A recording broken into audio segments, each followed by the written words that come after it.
केवळ महाराष्ट्रातलाच नाही तर जगभरातल्या शिवप्रेमींना छत्रपती शिवरायांच्या जन्मोत्सवाच्या खूप खूप शुभेच्छा देतो।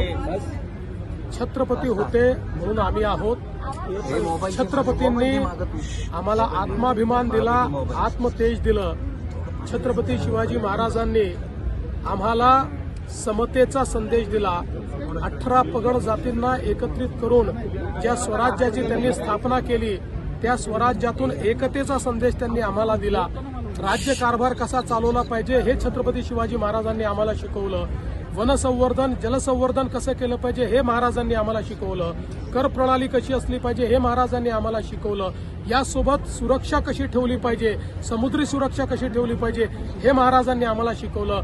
आणि या सगळ्या आज्ञावलींचं पालन करत असताना पहिल्यांदा मराठी भाषेला राजभाषेचा दर्जा हा छत्रपती शिवाजी महाराजांनी दिला आणि फारसी भाषेचे शब्द वगळून सगळ्या आज्ञावली मराठी भाषेत करण्याचं काम छत्रपती शिवाजी महाराजांनी आम्हाला दिलं। आणि म्हणून हे आत्मतेज आणि आत्मभान घेऊन छत्रपती शिवाजी महाराजांचे मावळे म्हणूनच आम्ही या ठिकाणी राज्यकारभार करतो।